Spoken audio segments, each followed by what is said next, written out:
baik itu jika kamu berbuat baik, maka kebaikan itu untuk dirimu, dan jikalau kamu berbuat jelek, berbuat buruk, maka keburukan itu pun kembali kepada kita. Ini penting sekali ayat ini ya. Kalau kita berbuat baik, maka yang paling beruntung dari kebaikan kita adalah diri kita sendiri. Dan kalau kita berbuat buruk, berbuat jelek, berbuat jahat, maka tidak akan kemana-mana, kecuali pasti akan kembali kepada kita. Sebentar.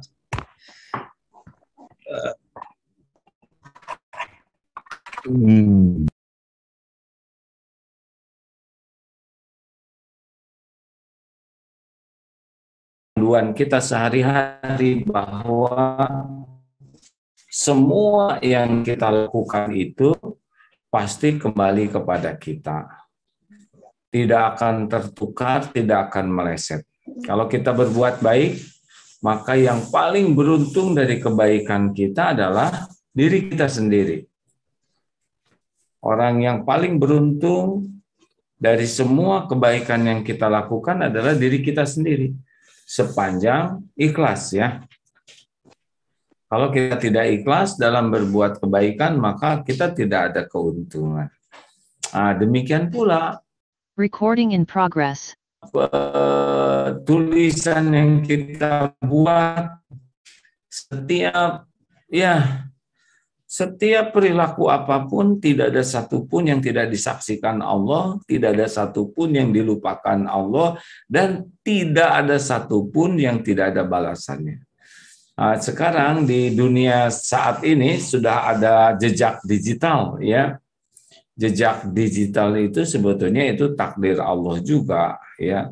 Kita berada di zaman yang kita nih kalau menggunakan digital ataupun kita punya rekaman apapun bentuknya, foto, video, tulisan, nah itu di dunia saja sudah sulit sekali menghapus. Nah, membaca seseorang yang sedih sekali melihat masa lalunya karena pernah ada dalam tayangan-tayangan yang tidak pantas, dan itu tidak bisa dihapus, sehingga keluarganya, anaknya, termasuk suaminya bisa mengakses jejak digital itu. Nah, ini penting sekali bagi kita agar kita di dunia saja sudah susah ya. Wah, bagaimana ini? Kita ini misal ada orang yang dia punya kekuasaan, punya kedudukan, dia kebal hukum, ya, tapi tidak kebal dari ketentuan Allah, tidak kebal dari apapun yang Allah kehendaki bagi dia. Sekuat, sehebat apapun, tidak bisa menghindar dari balasan dari Allah Subhanahu wa Ta'ala. Oleh karena itulah penting sekali bagi kita untuk serius sekali untuk menyadari bahwa apapun yang kita lakukan itu pasti disaksikan oleh Allah, wa huwa ma'akum aina ma kuntum wallahu bima ta'maluna basir. Dan dia Allah bersamamu dimanapun kau berada, dan Allah maha melihat apapun yang engkau kerjakan. Ini kata kunci yang sangat menolong kita untuk bisa menjaga diri ya. Jadi kita tidak bisa bersembunyi nih kalau kita berbuat jelek misalkan ya. Karena kita punya kekuasaan atau dekat dengan penguasa atau selalu dibela, tidak bisa lari ya, tidak bisa lari, akan ada waktunya. Balasan dari Allah itu ada waktunya dengan berbagai bentuk yang semuanya itu pasti diundang oleh kesalahannya sendiri. Itu ada orang baik kok diperlakukan jelek. Ini orang baik diperlakukan jelek tidak rugi. Misal orang ini seorang yang baik-baik, tapi difitnah, dibully, dicaci, dipermalukan. Tapi kalau orang itu baik, maka orang itu tidak akan menderita. Jadi orang ini berbuat baik, tapi kebaikannya dibalikan menjadi sebuah keburukan. Apa cirinya orang itu tidak dibuat menderita? Hatinya oleh Allah dibuat tenang. Hatinya oleh Allah dibuat paham hikmah. Sehingga dia tidak tertekan, tidak menderita, walaupun ujiannya berat. Kenapa? Karena Allah memberikan kebaikan di balik kepahitan itu. Pengguguran dosa, dosanya diampuni habis. Nah, dia bahagia dengan ampunan Allah ini. Atau diberikan pahala melimpah dan dia jadi bahagia dengan jaminan pahala ini ya. Atau dia akan diangkat derajatnya dan dia suka. Berapa banyak yang menghadapi hukuman mati di zaman Rasulullah itu ya, ditangkap oleh Quraisy waktu perang dan dia tidak takut sama sekali walaupun akan dihukum mati. Mengapa? Karena Allah membukakan hikmah. Ma asaba min musibatin illa biiznillah wa may yu'min billah yahdi qalbah. Tak ada satupun musibah yang terjadi kecuali dengan izin Allah, dan barang siapa yang yakin kepada Allah, beriman kepada Allah, yahdi qalbah. Allah akan memberi petunjuk di hatinya. Nah, jadi rekan-rekan sekalian,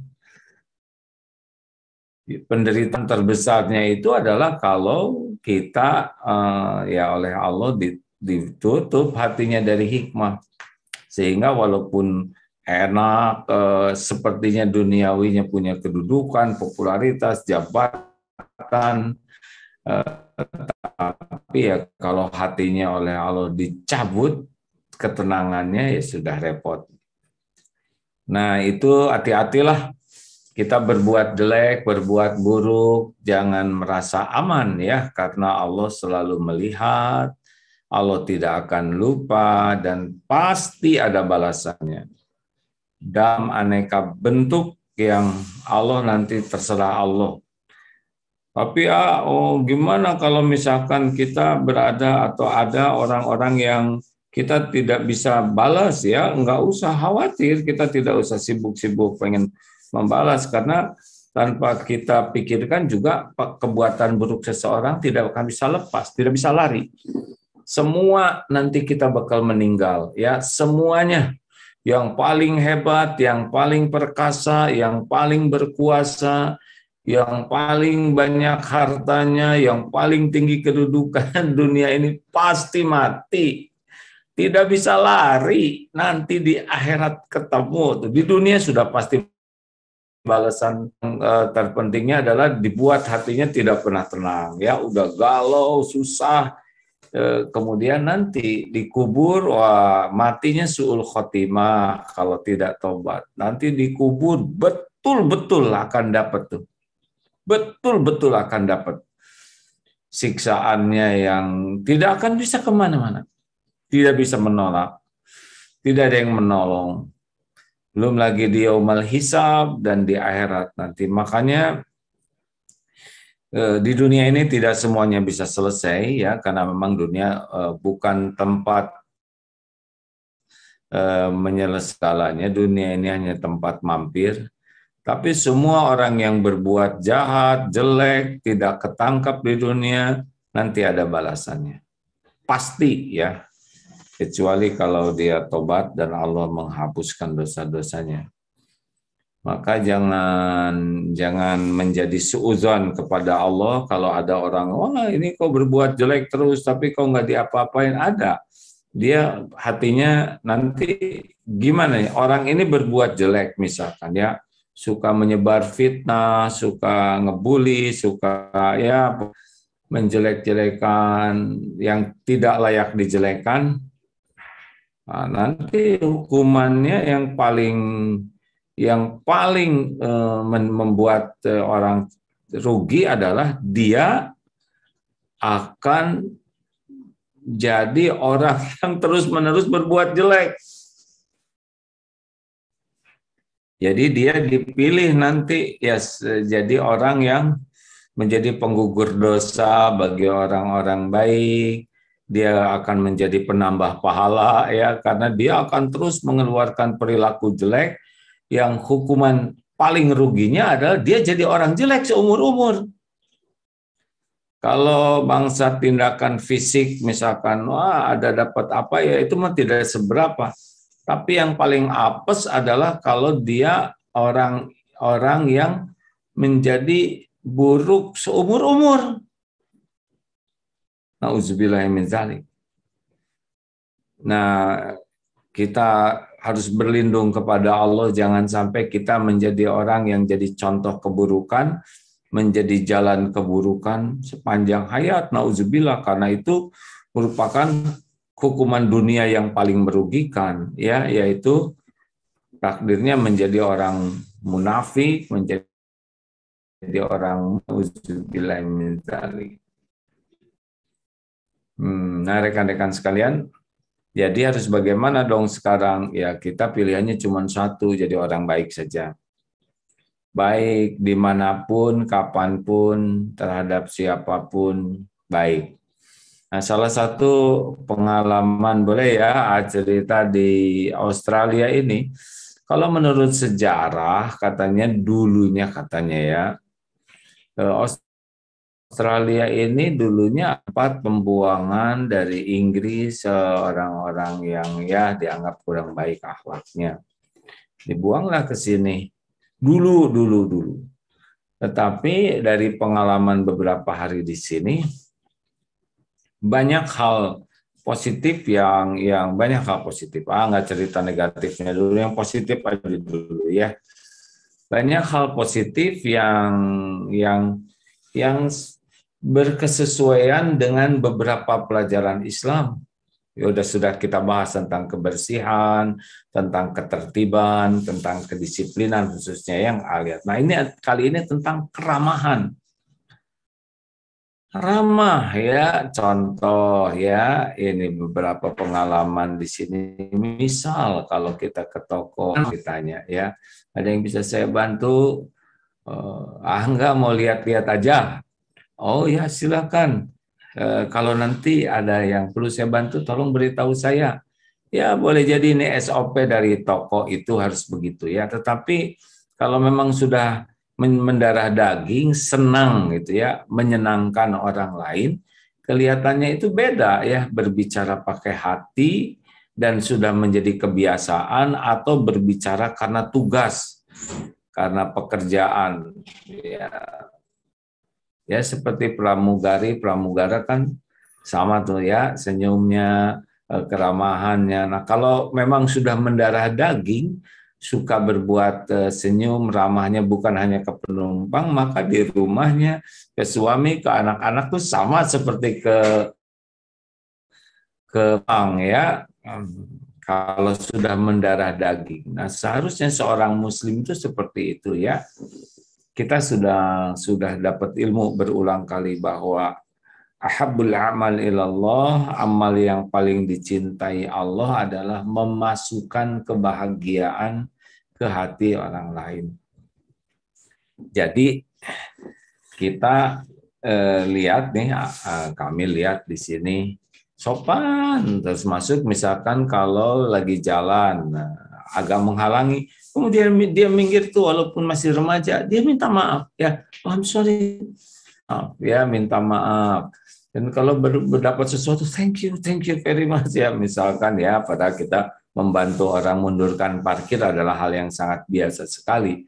Tetapi sampai membuka jendelanya dan betul-betul berterima kasih itu untuk orang yang tidak dikenal, yang hanya membantu membantu mundur parkir, itu mereka berterima kasihnya tuh kerasa gitu. Juga di dalam meminta maafnya tuh kerasa. Nah, ini adalah akhlak yang diajarkan oleh Islam. Senang untuk menolong orang lebih daripada yang orang harapkan. Ingat pada waktu di Oman ya, salah satu ciri khas dan mendasar rakyat Oman itu adalah sangat senang memuliakan tamu. Semuanya itu ya mendarah daging. Jadi bagi mereka tuh memuliakan tamu itu sesuatu yang kehormatan besar lah ya. Sampai waktu itu di toko ya pernah diceritakan dari orang Indonesia ini beli untuk oleh-oleh untuk tamunya. Dia beli pengharum tuh ya di toko orang Oman. Ketika beli, kenapa beli sebanyak ini? Ya ini untuk oleh-oleh tamu saya. Mendengar kata tamu itu, lalu pedagang itu, it's okay, free, ya halal, gratis. Loh, kenapa? Tamu Anda adalah tamu saya juga. Luar biasa ini. Memuliakan tamu orang karena tradisi memuliakan tamu ini. Luar biasa ini ya. Nah, itu tradisi kaum muslim di Oman, sehingga kalau pergi lihat orang jalan, orang asing jalan di jalan tuh mereka cenderung berhenti bertanya dan karena di sana aman ya mau mengantarkan, terutama kalau mau ke masjid. Nah di sini di Australia para pelayan tokonya ramah-ramah, tidak jengkel walaupun antrian panjang, ya tidak kesal walaupun mungkin hal-halnya banyak yang sudah lelah dan tidak menyenangkan dengan berbagai karakter, tapi tetap ramah dan urusan itu dimudahkan. Urusan itu dibuat sahol ya, mudah sepanjang proporsional. Ini seyogianya menjadi bahan renungan bagi akhlak kita. Karena ada yang suka ngomong teh jadi nggak enak, jadi masalah, terus jadi wajah kadang ketus ya, sedang jualan wajah ketus, pernyataannya ya kalau nggak punya uang nggak usah kesini ya. Misalkan ini gini aja nawar, cari tempat lain yang lebih murah. Enggak lah ya. Kita coba sekarang bagaimana supaya orang lain itu bahagia jumpa dengan kita, baik dari wajah kita, gerak-gerik kita ya, cara nyimpen tangan, nyimpen kaki itu juga akan membuat orang lain diperlakukan terhormat atau direndahkan oleh kita ya. Kaki naik ke atas itu kan kecenderungannya kan kalau di kita mah orang yang di depan. Kemudian cara sidakap tangan begini ya kelihatan seperti sombong. Janganlah ya. Kita upayakan perasaan orang itu tidak terganggu oleh raut muka, oleh tutur kata kita, oleh gerakan tubuh kita, oleh nada juga.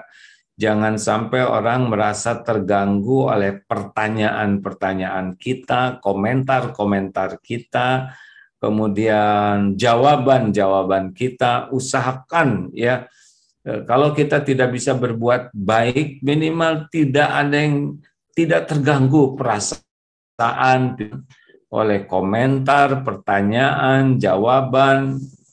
Kalau kita nyuruh juga usahakan suruhannya itu tanpa membuat orang merasa lebih rendah, tanpa dihinakan ya. Kalau kita mengoreksi juga jaga perasaannya karena kita juga banyak salahnya.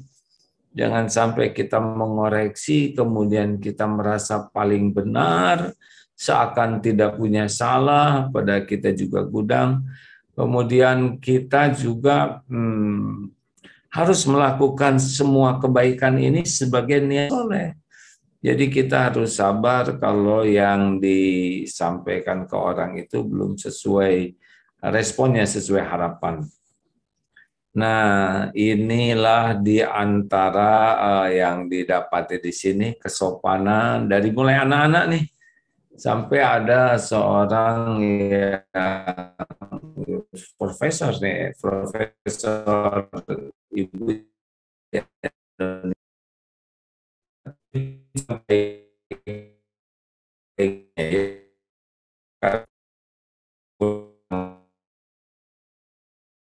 baik pasti ada juga manusiawi. Sampai di situ karena sangat dididik attitude itu, akhlak itu memang dari kecil standar. Begitulah kurang lebih. Ya, tentu saja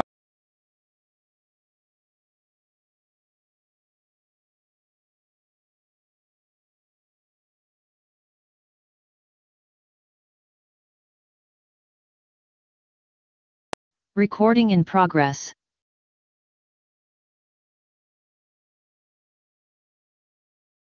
itu enak ya, menyenangkan. Kalau orang sangat ramah dengan tulus itu berbeda. Nah, ini salah satu bahan tafakur kita. Dan kebaikan itu akan kembali kepada pelakunya, dan keburukan juga tidak akan meleset kembali kepada pembuatnya. Ayo kita ngobrol, sudah lama tidak ngobrol nih.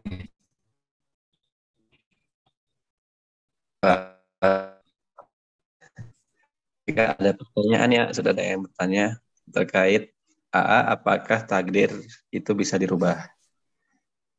Takdir ke takdir lain oleh Allah. La yaruddu qada illa doa. Tapi semuanya sudah tertulis di Lauh Mahfuz.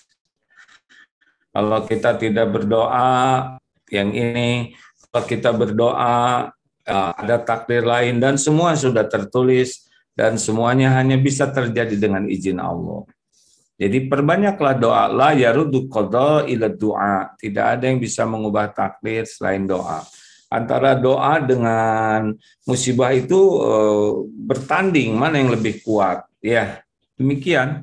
Makanya kalau orang kuat doanya ya bisa menjadi.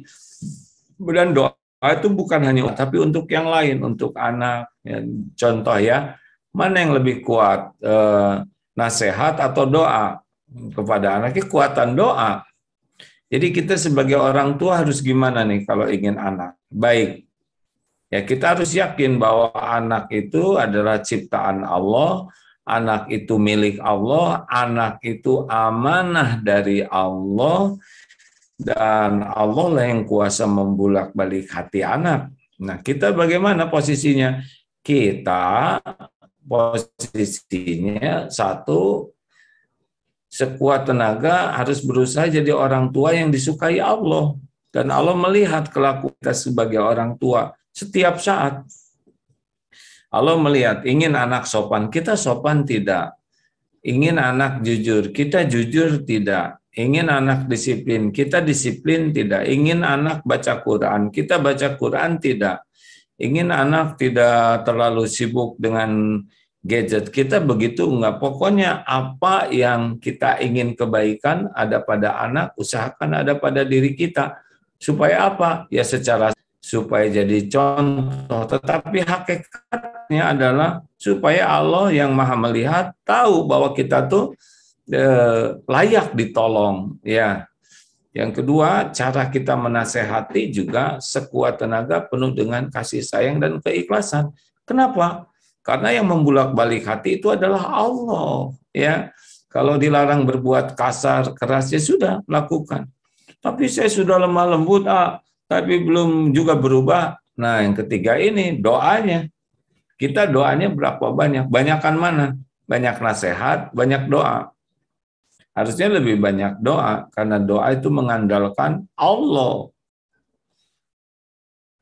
Begitu ya. Halo? Ya, Silakan. mereka berikutnya tadi kata jangan terganggu sama muka, maksudnya mungkin muka orang pada lihat pertama gitu. Gimana kalau misal mukanya itu sudah kelihatan judes, padahal hatinya baik? Apa-apa? Wajahnya judes padahal hatinya baik. Iya. Maksudnya gimana? Tulisnya gitu. Yang tadi kata jangan terganggu sama muka itu bagaimana ya? Gimana kalau misal mukanya sudah kelihatan judes tapi padahal hatinya baik? Nah, misalkan orang ini lagi bete ya, kita kan nggak tahu persoalan keluarganya, kita tidak tahu trauma masa lalunya, kita tidak tahu beban yang sedang dipikulnya, yang mungkin dia sedang kehilangan fokus berada di hadapan kita. Tugas kita mah cuma satu, husnuzon, berbaik sangka ya. Karena kan kita tidak tahu apa yang sebenarnya terjadi. Kenapa dia wajahnya nggak enak, kemudian kurang perhatian, kurang fokus, atau ya boleh jadi sedang menghadapi ujian berat, atau boleh jadi sedang fisiknya sakit, atau pikirannya sedang tidak enak ya, atau ada trauma tertentu yang membuat dia tidak bersikapnya tidak sesuai dengan yang kita harapkan, karena ada trauma yang tidak mudah itu menghilangkannya ya. Jadi kita berbaik sangka saja kalau ada orang yang wajahnya kurang enak, sambil ya kita berbaik sangka, kita tetap baik. Atau juga mungkin suku ya, dari suku. Ya kadang suku itu kan artinya apa? Kaki. Suku. Ya ada di beberapa tempat yang memang nadanya keras ya. Dan itu biasa bagi mereka itu. Nah, kita makhluk halus jadi tersinggung padahal dia tidak ada niat menyinggung. Pengalaman karena dari pengalaman karena dari Lampung ya. Pas di Bandung itu sama adik kita pernah pelan-pelan iya karena biasanya segini ya kalau di Lampung gitu. Di Lampung emang itu ya lebih keras suaranya. Iya kalau Sumatera sana keras-keras. Ya. Ya, dengan ada juga di suku yang lemah lembut, sehingga kalau jadi tukang parkir itu stop, dan itu kakinya udah kelindes katanya. Ya, begitulah. Pokoknya bijaksanalah ya kalau kita ke orang itu husnuzon, berbaik sangka. Baik, berikutnya, bagaimana jika kita sudah menjaga sikap, tapi kan emang kita orangnya cuek. Kadang saya nggak sadar nyakitin orang. Gimana? Pasti ada masalah kita ini ya, karena sebetulnya hati kita itu kalau diasah terus, dia akan memberitahu kita untuk tidak bohong, untuk tidak sombong. Namanya istafti kolbak ya, mintalah fatwa ke hatimu. Jadi harusnya hati kita itu dia aktif, cuman kita nggak nurut ya, nggak ngikutin kata hati itu.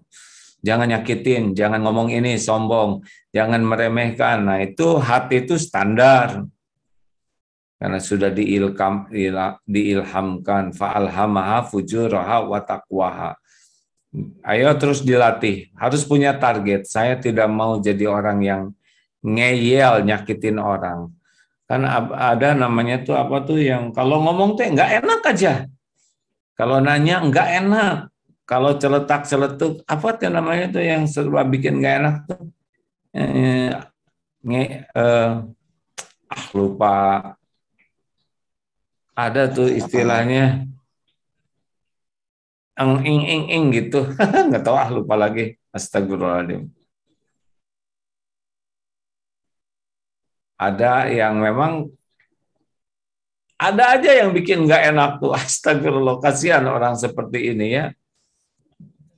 Raut muka, nada, terus pertanyaan, jawaban, komentarnya tuh ngeselin. Bukan itu sih. Ya lanjut. Siapa? Bagaimana sudah ini. Bagaimana menghadapi orang yang punya banyak muka, mungkin bermuka dua mungkin aja. Punya banyak muka. Ya biarin, itu kan muka mereka ya kan. Yang penting mah kitanya aja yang benar ya. Kok pertanyaannya tentang orang lain terus? Yang bahaya tuh kita bermuka dua atau munafik dan sebagainya. Ya kita nggak bisa maksa orang lain. Yang kita bisa paksa adalah bagaimana kita menyikapi orang lain dengan cara yang baik dan benar. Ya Udahlah, setiap ketemu orang yang bersikap jelek, jadikan pelajaran bagi kita agar kita tidak melakukan kejelekan yang sama. Gitu. Baik, Kak. Berikutnya ini di keluarga, bagaimana sifat orang tua yang tidak mau disalahkan dan justru bilang anaknya durhaka terus. Ini sebagai Hah? anak yang bertanya, bagaimana sifat orang tua yang tidak mau disalahkan dan justru bilang anaknya durhaka terus. Kitanya jangan durhaka ya. Terus banyak doa, pokoknya terus maafkan, lapang hati, dan Allah lah yang ngebulak-balik hati orang tua. Kita nggak bisa ngebolak-balik hati siapapun dan tidak bisa maksa lagi orang tua sesuai dengan keinginan kita. Enggak, yang paling penting kita memaksakan diri, melatih diri supaya menjadi anak yang disukai Allah. Ya, ada waktunya Allah membulak-balik hati orang tua. Orang tua sudah lama ngomong, ya itu ladang pahalanya buat anak ya. Sepanjang tidak menyuruh berbuat kemungkaran, tetap berbuat baik. Jangan durhaka ya. Demi ini karena Allah. Tapi ya orang tua yang ngomong kita terus ya, kita evaluasi diri terus, istighfar terus, dan terus lebih baik lagi. PDLT.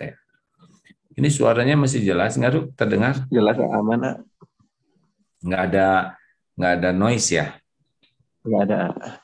Iya. Baik, Punya mikrofon baru, hadirin sekalian. Alhamdulillah ada yang ngasih nih dari tim sini. baik, Kak, berikutnya ini ya. Bagaimana cara mengasah hati?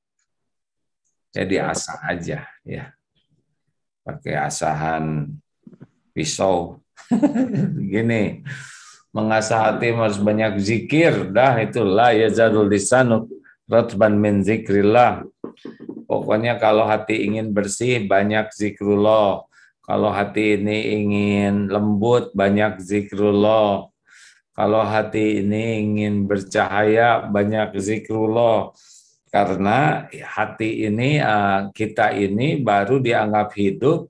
Masalul ladzi yadhkuru rabbahu wa la yadhkuru rabbahu masalul hayy wal mayyit. Permisalan orang yang ingat ke Allah dengan yang tidak ingat ke Allah seperti orang hidup dan mayit ya. Jadi kalau kita ingin benar-benar bisa hidup hati kita, ya obatnya cuma satu, zikrullah. Kenapa hati keras? Kurang zikir. Kenapa hati kotor? Kurang zikir. Saya suka zikir, ya zikirnya niatnya apa? Niatnya ingin dinilai orang atau ingin diterima Allah. Karena ada yang zikir juga pengen dikagumi sebagai ahli zikir atau pengen dibayar sebagai ahli zikir. Ayo kita memperbaiki akhlak, nyenengin orang, ngebahagiakan orang. Baik. Berikutnya, saya ingin meninggalkan semua yang buruk-buruk meski sulit. Saya ingin hidup tenang karena ternyata hidup mengejar dunia itu tidak ada habisnya seperti apa kata AA. Mohon doanya A.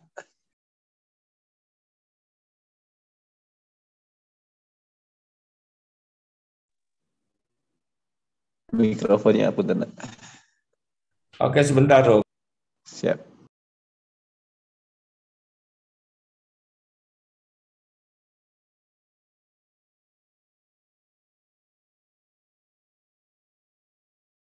Maaf, Ruk. Maaf, barusan mute ya. Iklan. Apa pertanyaannya, Ruk? Saya ingin meninggalkan semua yang buruk-buruk meski sulit. Saya ingin hidup tenang karena ternyata hidup mengejar dunia itu tidak ada habisnya. Seperti apa kata AA. Mohon doanya A. Iya, aduh. Hidupnya ke hati yang tidak dibersihkan capek sekali. Aduh, sebel ke orang tuh capek, iri dengki itu capek, sombong itu capek, seneng pamer itu capek, pengen dipuji orang itu capek, mudah tersinggung itu capek, suka ngomongin kejelekan orang itu capek, terus ya pengen kaya raya itu capek, pengen segala hebat itu capek, ya nggak ada bagian sampai kapan? Sungguh-sungguh, tapi niatnya ibadah. Kerja diniatkan ibadah, kuliah niatkan ibadah, ngurus keluarga niatkan ibadah, cari nafkah niatkan ibadah. Perkara rezeki Allah yang ngebagi. Tapi perkara niat dan ikhtiar maksimal itu ibadah. Doa ya. Nah, kuncinya gimana? Harus tahu ilmu tauhid dan ilmu tazkiyatun nafs. Ilmu yakin ke Allah dan ilmu membersihkan hati.